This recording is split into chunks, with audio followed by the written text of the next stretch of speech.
ากาศอยู่แรงๆ2คนพี่น้องสิสุกสิไปบ้านมันสิซื้อเครื่องมาต้อนพี่น้องอยู่บ้านเอาลองเบิ่งเขาสิได้อย่างกันมื้อนี้เข้าไปเบิ่งห้างเงินสิพอซื้อเพิ่นบ่ลองเบิ่งเด้อสิได้อย่างบ่หรือว่าบ่ได้คำบ่ได้เขาก็สิถ่ายให้เบิ่งพี่น้องว่าห้างอยู่บ้านเพิ่นสิเป็นจังไดเนาะห้างแบบเป็นเสื้อผ้าเป็นแฟชั่นมีหยังเนาะพี่น้องเนาะนี่ข้างหน้านี่เนาะห้างตึกก็ได้แล้วเขาก็มาฮอดละจุดที่นี่ขี่รถเมล์มาพี่น้องนี่เนาะพี่น้องอันนี้ก็ห้างที่เขาสิขึ้นไปเด้อพี่น้องเด้ออยู่สั้นถึงพุ่นแหละเดี๋ยวเขาสิขึ้นไปเบิ่งเนาะมันสิเป็นจังไดหลายปีแล้วได้บ่ได้มาแถวนี้ตะกี้เขาเคยมาพักเช่าอยู่แถวนี้พี่น้องแล้วเขาเคยมาแล้วมื้อนี้มีโอกาสแล้วก็สิมาเยี่ยมยามบ่อนถิ่นที่เคยมาอยู่อาศัยคือสูงไทยราศีสุขเพิ่นถึงพุ่นแล้วนี่แม่นเขาปิดแล้วบ่เพิ่นปิดแล้วบ่นี่ยังติเอาลองเบิ่งพี่น้องเข้าไปเบิ่ง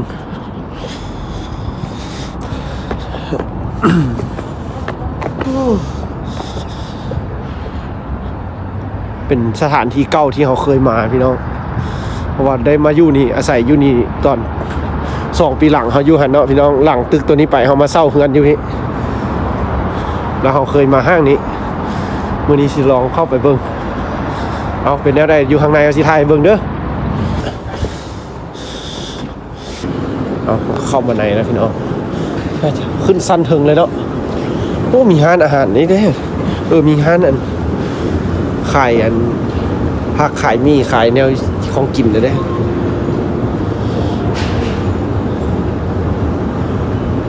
โดนแล้วพี่น้องบ่ได้มาแถวนี้นะเป็น2 ปีแล้วได้ลองเบิ่งสิคือเก่าคือตะกี้บ่ว่าเคยมาซื้อเสื้อผ้าอยู่นี่บ่แพงเด้ตะกี้ดอกแต่เดี๋ยวนี้สิเป็นจังไดเอามาฮอดห้านแล้วพี่น้องเอ้ยพาสิสุกมาเลือกเครื่องพี่น้อง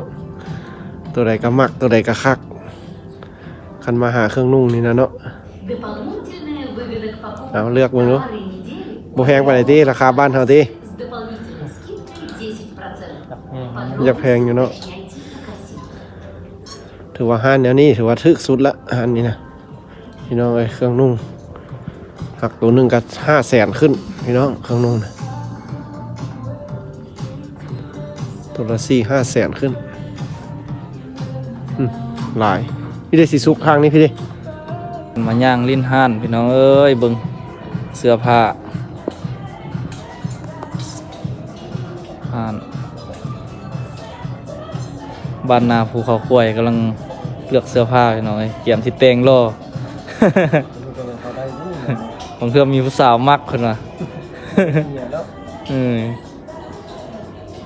ยำใดก็เฮ็ดอุยุอัญญาอยู่แต่งตัวก็บ่เป็นพี่น้องเอ้ยผู้บ่าวสุลูราคาประมาณเท่าไหร่นี่200,000กว่าพอนุ่งได้อยู่เนาะเอาจัดไปเฮ็ดงามๆให้อันพี่น้อง FC เพิ่นเบิ่งได้ดูคือว่ายำใดก็เฮ็ดสไตล์คืออันไปเก็บผักตลอดแต่งตัวแบบในเมืองมึงเนาะกดเงินเดือนออกของก่อนเดือนออกจะค่อยตามหลังมัน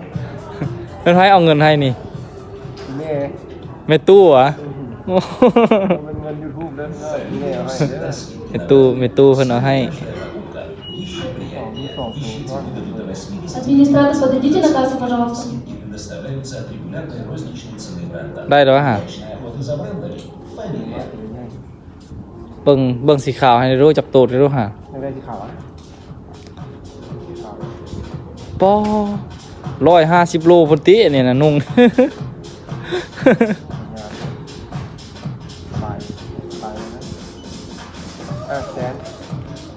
มันก็บ่ได้แพงพี่น้องเอ้ยมันไทยบ้านไทยเมืองเพิ่นก็ใช้แบบนี้พี่น้องราคาบ้านเพิ่นล่ะนี่ถือว่าอยู่เขตนี้คือว่าห้านนี่คือว่าค่อนข้างถูกกว่าห้านอื่นล่ะนี่นะราคาเนี่ย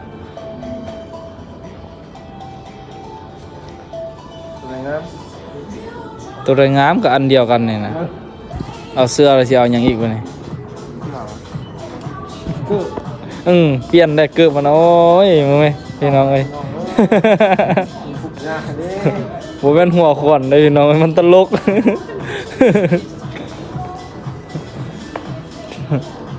อ๋อผู้สาวเข้ามาเลย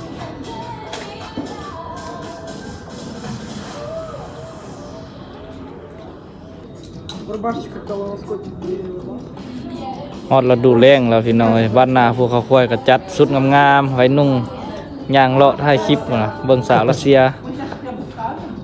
ฮอดฤดูแล้งแล้วยามร้อนแล้วอยู่บ้านเพิ่นก็พอสิได้นุ่งย่างเลาะถ่ายคลิปพี่น้องได้นุ่งสุดเท่ๆได้เพิ่นว่า Если лимфоз получает нельзя. กะแค่วะ Пол замут. А мне куда я? ฮอดฤดูกาลหนาวมืดไปแล้วเข้าสู่ฤดูแล้งแล้ว У нас офигенный шорты.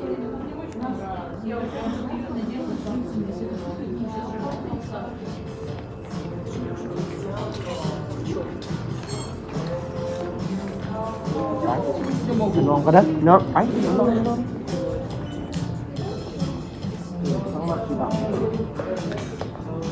มักสีดำเนาะ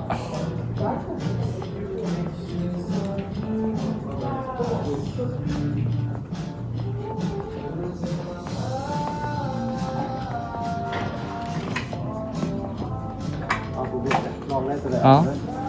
ทาเพิ่นนึงพี่น้องเอ้ยทาเพิ่นลองก่อน ลองเครื่องก่อนปักอยู่ได้ละฟาดเลย เอาเลยวะนี่น่ะอ๋อลองแล้วได้เลยพี่น้องเอ้ยสไตล์แบบง่ายๆได้นี่นะจับวัดได้แล้วก็เป็นนุ่งลงแล้วก็ได้เลย เอาเลยได้จากตัวหัน3 ตัว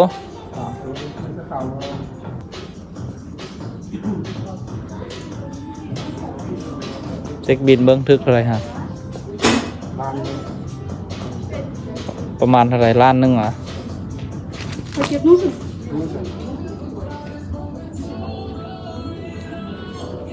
ซื้อเครื่องพี่น้องให้ลองเบิ้งเอาเรียบร้อยแล้วพี่น้องได้แล้วหมด 4,000 กับ 100พี่น้อง 4,165 เครื่องเสื้อ2ตัวส่งตัวหนึ่งเอาพี่น้องเงามาดีนะไปสีสุกเงาพอแล้วล่ะเอา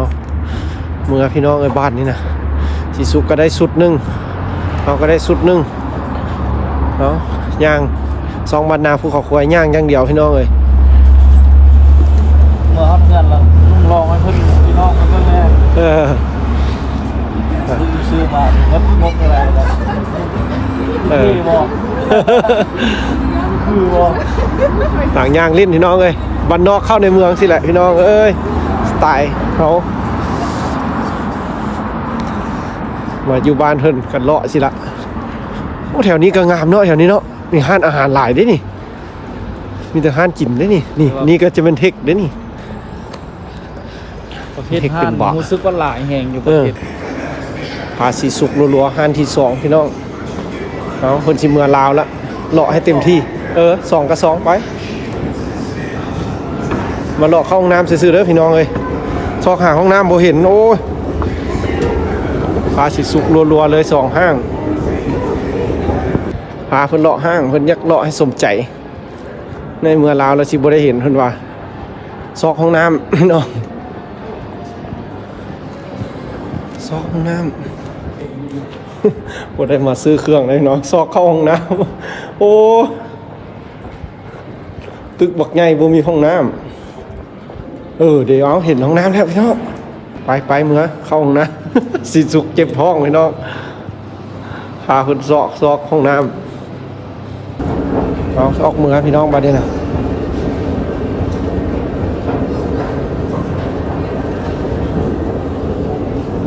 ห้างใจกลางเมืองบ้านเพิ่นชื่อว่ากุดวินพี่น้อง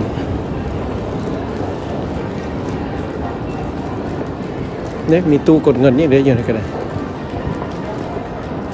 ไปเมื่อแล้วเนาะบัดนี้เนาะ เมื่อ เมื่อเด้อพี่น้องเอ้ยเอาโชคดีพอกันใหม่คลิปต่อไป เข้าห้องน้ำพี่น้องเอ้ยมาเข้าห้องน้ำไปเมื่อโอ้หน่อยลูกสุกไปมึงโน้เข้าไปมึงโน้เข้าโลกมึงโน้